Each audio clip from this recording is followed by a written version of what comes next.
اس programme کے اخراجات جو اسمر منسٹریز کے دوست اور پارٹنرز ادا کرتے ہیں۔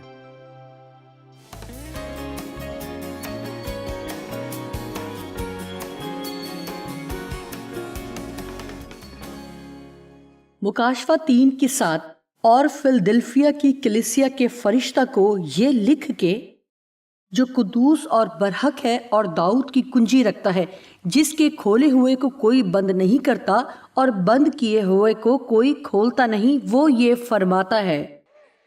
واو!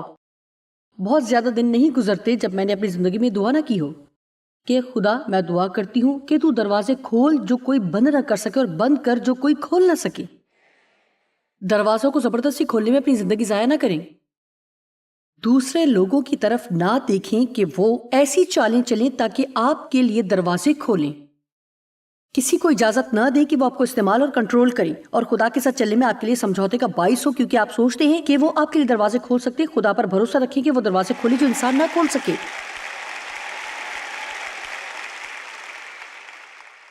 کیونکہ میں بتا سکتی ہوں کہ جب تک خدا ہی گھر نہ بنائے تو بنانے والے کی محنت ابس ہے۔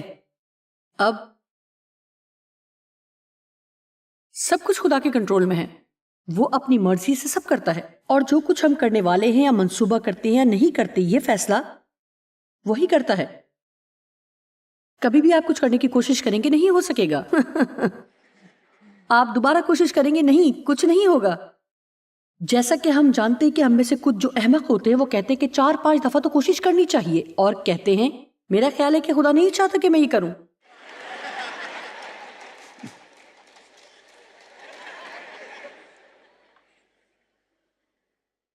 مجھے یعقوب 4 باب بہت پسند ہے، 13 سے 15 آیت پڑھیں گے۔ تم جو یہ کہتے ہو کہ ہم آج یا کل فلاں شہر میں جا کر وہاں 1 برس ٹھہریں گے اور سوداگری کر کے نفع اٹھائیں گے، اور یہ جانتے نہیں کہ کل کیا ہوگا۔ ذرا سنو تو، تمہاری زندگی چیز ہی کیا ہے؟ بخارات کا سا حال ہے، ابھی نظر آئے ابھی غائب ہو گئے۔ یوں کہنے کی جگہ تمہیں یہ کہنا چاہیے کہ اگر خداوند چاہے تو ہم زندہ بھی رہیں گے، اور یہ یا وہ کام بھی کریں گے، یعنی خداوند کی مرضی کو اول درجہ دیں گے۔ اب یہاں خدا کی الہی اور آزاد مرضی کی بات ہو رہی ہے جس پر ہم نے بات کی، اور میں امید کرتی ہوں کہ یہ واضح ہو جائے گا کہ اگر خدا قادر مطلق ہوتے ہوئے کسی کام کا اعلان کرتا اور فرماتا ہے تو کوئی چیز وہ کام ہونے سے روک نہیں سکتی۔ لیکن پھر ایک اور گہری بات ہے جس کو سمجھنا ہمارے لیے بعض دفعہ بہت ہی مشکل ہو جاتا ہے، اور وہ ہے خدا کی حلیم مرضی۔ اس کا مطلب ہے کہ خدا وہ ہونے دیتا ہے جو درست نہیں، ٹھیک ہے؟ اور ہمارے لیے یہ سمجھنا بہت مشکل اور پریشان کرنے والا ہوتا ہے جب ہمیں یہ معلوم ہوتا ہے کہ خدا کچھ کر سکتا ہے لیکن وہ اس معاملے میں نہیں پڑتا۔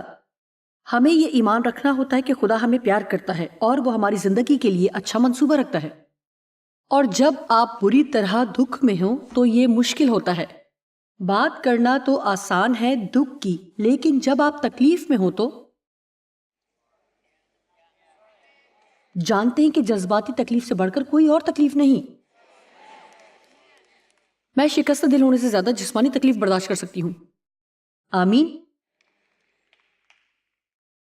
یہ سمجھنا مشکل ہوتا ہے، لیکن اسی وقت ہم اپنی دوائی لیتے ہیں اور ہم خدا پر بھروسہ کرتے اور نیکی کرتے ہیں، بھروسہ کرتے اور بھلائی کرتے رہتے ہیں۔ اور میں آپ کو بتانا چاہتی ہوں کہ ہر بار آپ منزل تک جائیں گے، ہر بار آپ فتح مند ہوں گے۔ خدا نے لوگوں کو آزاد مرضی دی ہے۔ اب ایک اور چیز جو میرا ایمان ہے کہ بعض دفعہ خدا کرتا ہے، میں نہیں جانتی کہ آپ اس بارے میں کیا سوچتے ہیں، لیکن میں نے اس چیز کا تجربہ کیا ہے، اور حقیقتاً جو کہنا چاہتی ہوں میں بہت سی آیات سے آپ کو ثابت کر سکتی ہوں، لیکن یہ سب کرنے کا اتنا وقت نہیں ہے۔ میرا ایمان ہے کہ بعض اوقات خدا ترک کرتا ہے اور ہم جو چاہتے ہیں وہ دیتا ہے۔ یہ اس کی کامل مرضی نہیں ہوتی، لیکن وہ ایسے کہتا ہے کہ اچھا اگر تم واقعی سوچتے کہ تم یہ چاہتے ہو تو پھر میں اس کے لیے تمہیں اجازت دیتا ہوں۔ بعض اوقات یہی ایک راستہ ہوتا ہے جس سے ہم یہ سیکھتے ہیں کہ خدا کی راہیں ہی آخر کار ہماری راہوں سے بہتر ہوتی ہیں، اور وہ واقعی راست تھا بھروسہ کرنے کے لیے۔ زبور 106 میں کچھ آیات ہیں جہاں لکھا ہے کہ اسرائیلیوں نے بیابان میں بڑی ہرس کی اور بجائے اس کے کہ خدا پر بھروسہ کرتے اپنے مطالبات کے لیے مسلسل اور مستقل اصرار کرتے رہتے، بجائے اس کے کہ خدا پر اعتقاد رکھتے، اور اس طرح خدا نے مراد تو پوری کر دی لیکن ان کی جان کو سکھا دیا۔ جانتے ہیں کہ یہ کتنا تکلیف دے کہ ہماری جان سکھی ہوئی ہو۔ بائبل میں کچھ ایسی اصطلاحات استعمال ہوئی ہیں جو شاید زیادہ سمجھ نہ آئے، لیکن یہاں دینے والے کی بات ہے اور یہ بتاتی ہے کہ جو شخص زیادہ دینے والا ہے اس کی جان فربا ہوگی۔ میں موٹے جسم کے بغیر تو کام چلا سکتی ہوں لیکن میں فربا جان پسند کروں گی، کیونکہ اس کا مطلب ہے کہ آپ خوب سیر ہیں اور آپ ایسے ہیں جیسے ہر چیز بھرپور اور زندگی سے بھری ہوئی ہے، اور یہ لیکن مجھے سوکھی ہوئی جان پسند نہیں۔ میں ایسی پتلی، چھوٹی، لاغر اور قابل رحم جان پسند نہیں کرتی۔ اگر کبھی ایسے ہو تو آپ وہ کرتے ہیں جو کرنے کا سوچا ہوتا ہے، لیکن اندر سے آپ ایسے ہوتے ہیں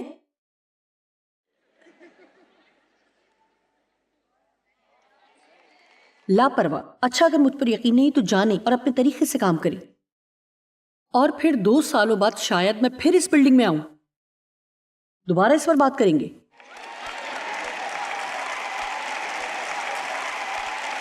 اور اپنی مرضی کے مطابق بیابان کا ایک اور چکر لگائیں اور چھوٹی سی سوکھی ہوئی جان پائیں۔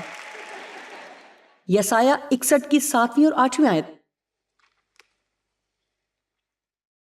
جب میں اپنے سیکھنے کے سالوں میں تھی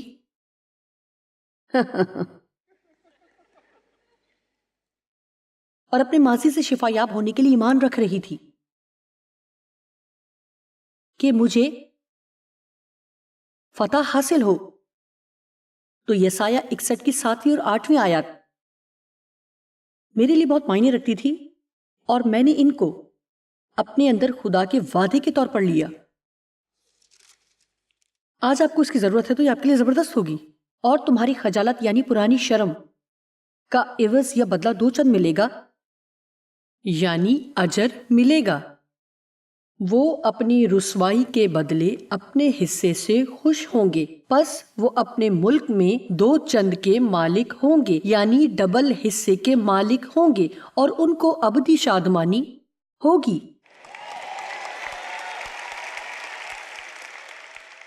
اور پھر 8ویں آیت کے پہلے جملے میں لکھا ہے، کیونکہ میں خداوند انصاف کو عزیز رکھتا ہوں۔ خدا انصاف کا خدا ہے، اور اس لیے وہ وعدہ کرتا ہے کہ اگر ہم سے بدسلوکی ہوگی، سنیں، اگر آپ کے ساتھ بدسلوکی ہوئی یا ہم سے زیادتی ہوئی اور بے جا استعمال ہوئے، محبت سے محروم رہے، یا ہمارا عزت و احترام نہ کیا گیا، تو خدا وعدہ کرتا ہے کہ وہ ہماری ماضی کی مشکلات کے بدلے دگنی برکت دے گا۔ ہم اس کی وجہ سے پرجوش ہو جاتے ہیں۔ لیکن جو آیات پسند ہو ہم صرف وہ نہیں لے سکتے۔ یہ ہماری بڑی مشکل ہے، اپنے لیے انتخاب کا پلان۔ اس طرح ہم مرکز کے 11ویں باب کی طرف چلیں گے، اور یہاں سے ایک چھوٹی سی آیت پڑھیں گے۔ آئیں 22ویں آیت سے شروع کریں۔ یسوع نے ان سے جواب میں کہا، خدا پر ایمان رکھو، بھروسہ۔ میں تم سے سچ کہتا ہوں کہ جو کوئی اس پہاڑ سے کہے تو اکھڑ جا اور سمندر میں جا پڑ، اور اپنے دل میں شک نہ کرے بلکہ یقین کرے کہ جو کہتا ہے وہ ہو جائے گا، تو اس کے لیے وہی ہوگا۔ ہم اپنے پہاڑوں پر زور سے چلانا پسند کرتے ہیں۔ پہاڑوں میں حکم دیتی ہوں کہ اکھڑ جا۔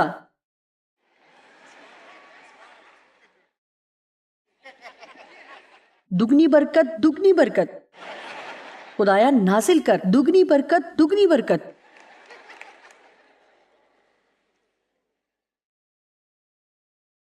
چوبیسویں آیت، اس لیے میں تم سے کہتا ہوں کہ جو کچھ تم دعا میں مانگتے ہو یقین کرو، یعنی خود اعتمادی اور توکل سے کہو کہ وہ تم کو مل گیا ہے، اور وہ تم کو مل جائے گا۔ اوہ ہاللیلویا، مجھے مل گیا، مل گیا، مجھے واقعی مل گیا۔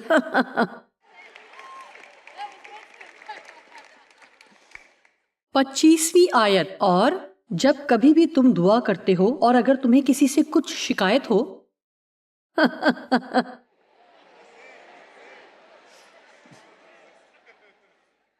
تو اسے معاف کرو، یعنی چھوڑ دو، جانے دو۔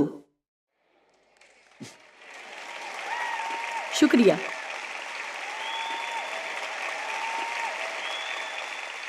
اس لیے ہم دگنی برکت اور انصاف کے لیے خدا پر ایمان رکھتے ہیں، اور یہ کہ ہم نیکی کرتے ہیں.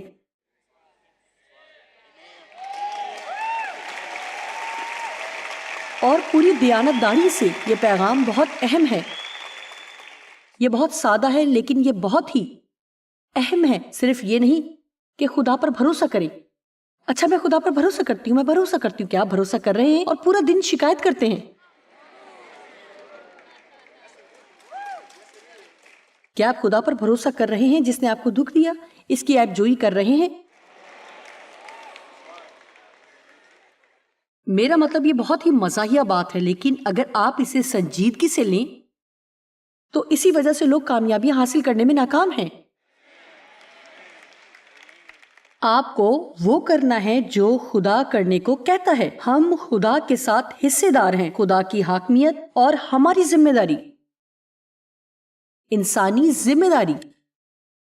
میں بتاتی ہوں کہ میری ایک آنٹی نرسنگ ہوم میں تھی. میں نے ان کے لیے دعا کی، لیکن میں ان سے ملنے بھی گئی، دعا کی.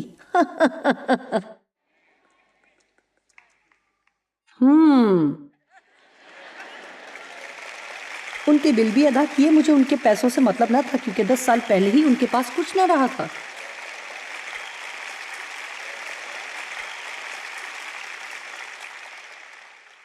جی میں دعا کر رہی ہوں. میں بتاتی ہوں کہ آفس میں ایک لڑکی ہے اور وہ اتنی مشکل میں تھی کہ اپنے گھر کا کرایہ ادا نہ کر سکتی تھی. میں اس کے لیے دعا کر رہی ہوں. کیا آپ نے سوچا کہ کچھ مہینے اس کا کرایہ ادا کر دیا جائے؟ اچھا،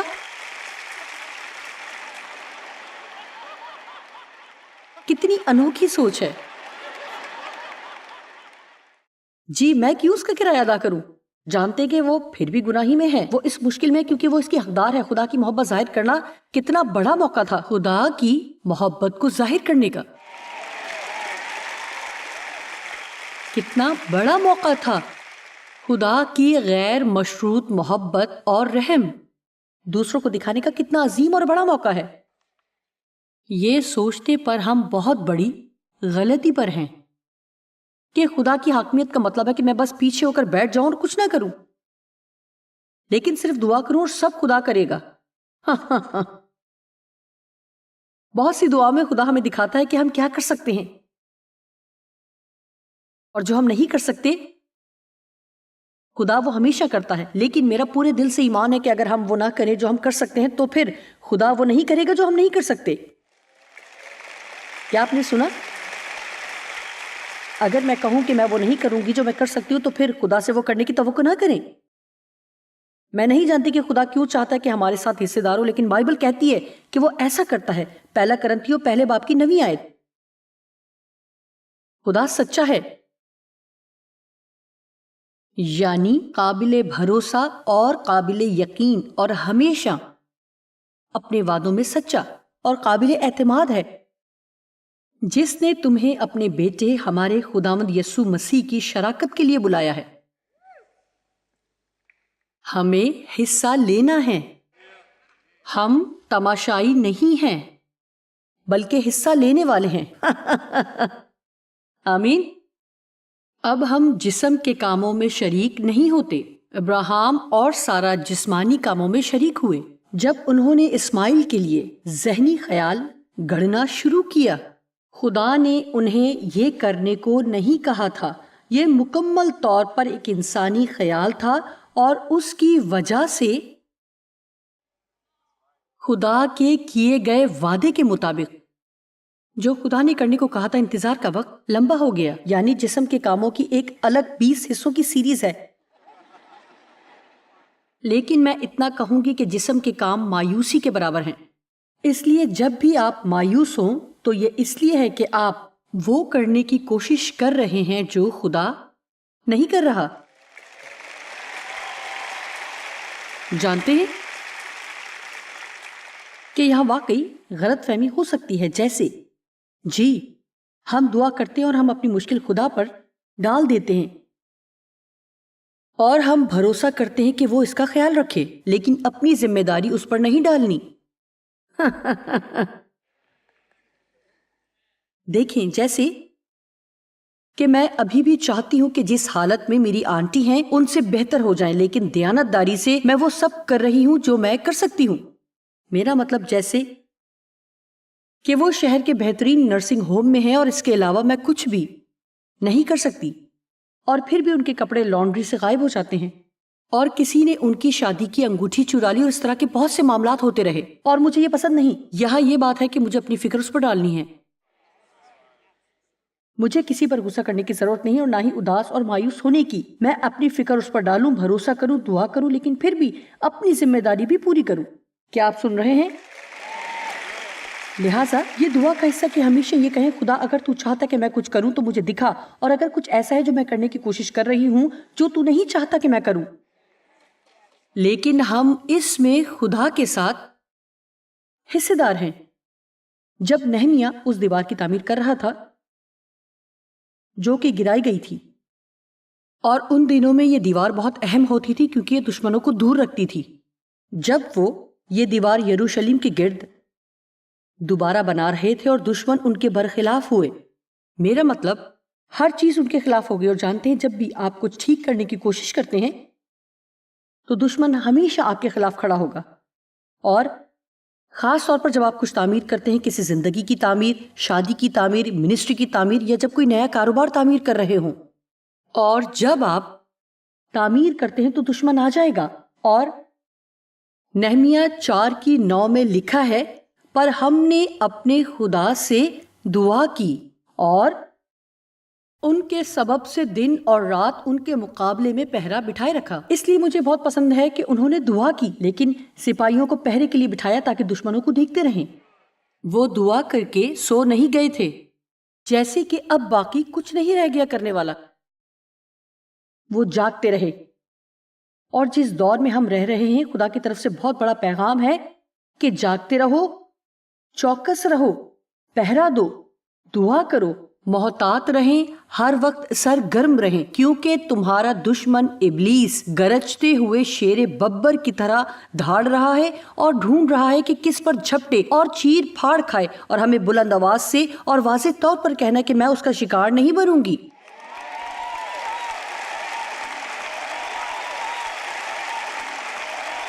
سوئے ہوئے مسیحو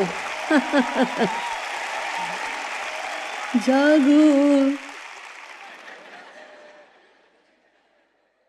میں ان آیات کی طرف نہیں جا رہی جن سے آپ واقف ہیں، لیکن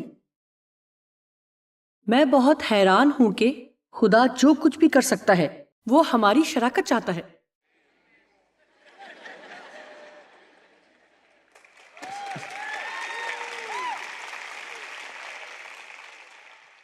جانتے ہیں کہ آپ یہاں آج صرف ایک تقریب میں ہی نہیں بیٹھے ہوئے، بلکہ خدا آپ کو جنگ کے لیے تیار کر رہا ہے۔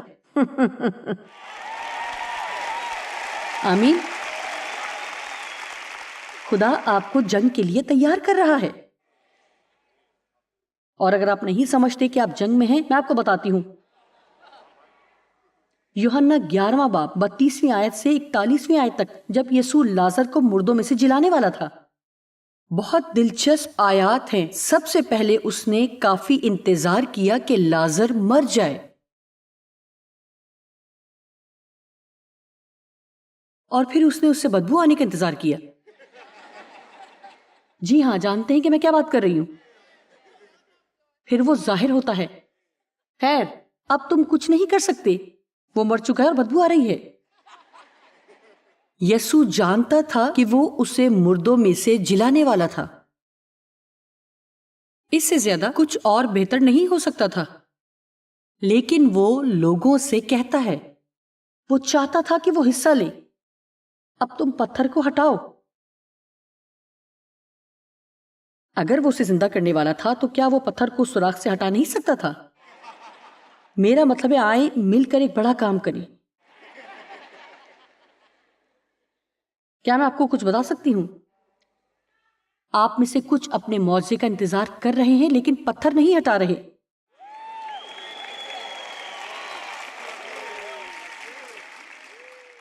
شاید یہ تلخی کا پتھر ہے، شاید یہ آپ کے گھر میں ہر وقت اختلاف کا پتھر ہے، شاید یہ اختیار والوں کے خلاف بغاوت کا پتھر ہے۔ شاید جو لوگ آپ سے اتفاق نہیں کرتے ان کی طرف تنقیدی اور عدالتی رویے کا پتھر ہے. شاید یہ اپنی بہن سے حسد کا پتھر ہے جو کہ آپ کے مقابلے میں بہت اسمارٹ اور خوبصورت ہے.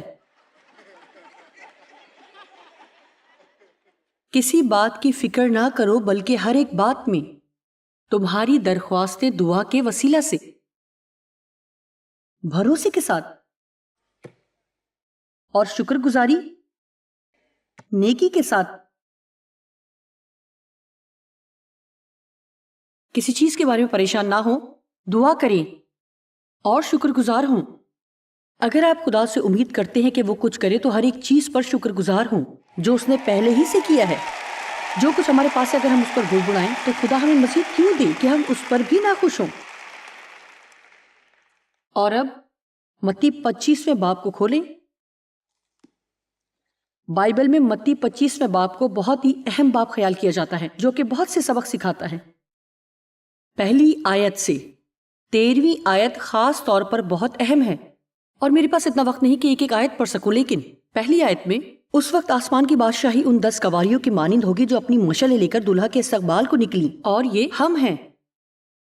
ہم دلہا کے آنے کا انتظار کر رہے ہیں اور ہم سب کے پاس مشعلیں ہیں، ہمارے پاس روشنی ہے. ان میں سے 5 بے وقوف تھیں اور 5 عقل مند اور سمجھدار اور دانشمند تھیں. ہر کوئی ایماندار حکمت سے نہیں چلتا. آمین.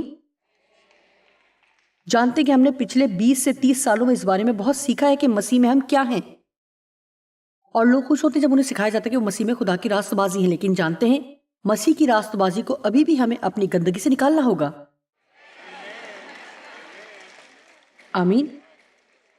اچھا، میں تو مسیح کی ہم میراث ہوں. مسیح کے ہم میراث کو پھر بھی کام پر جانا ہوگا. اس لیے آپ صرف پوری زندگی دعا ہی نہیں کر سکتے. آپ دعا کے بغیر زندہ رہنا نہیں چاہتے. دعا کے بغیر کوئی کام نہ کریں، لیکن یاد رکھیں کہ خدا آپ کو طاقت دے گا کہ آپ عمل کر سکیں. آپ خدا کے ساتھ حصے دار ہیں، آپ خدا کے ساتھ شراکت میں ہیں.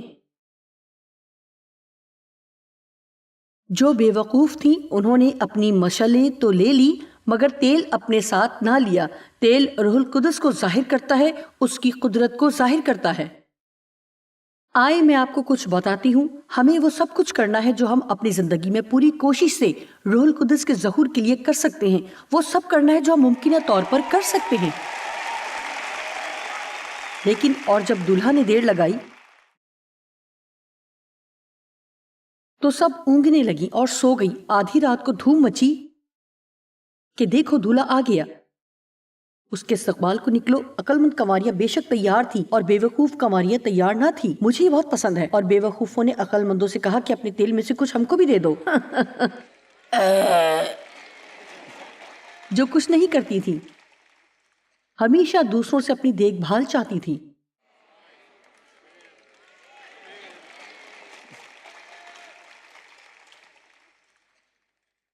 پھر وہ باقی کنواریاں بھی آئیں اور کہنے لگی اے خداوند ہمارے لیے دروازہ کھول دے. اس نے جواب میں کہا میں تم کو نہیں جانتا.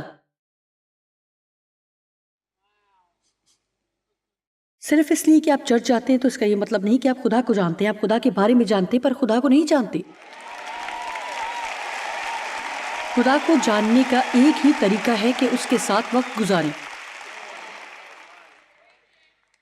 اور اس کے ساتھ حصے دار بنیں.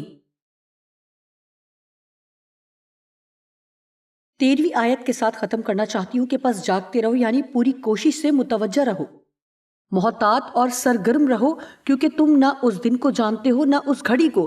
یہ سست اور نیم گرم مسیحی ہونے کا وقت نہیں ہے. یہ وقت ہے کہ صبح سویرے اپنے بستروں سے باہر نکلیں.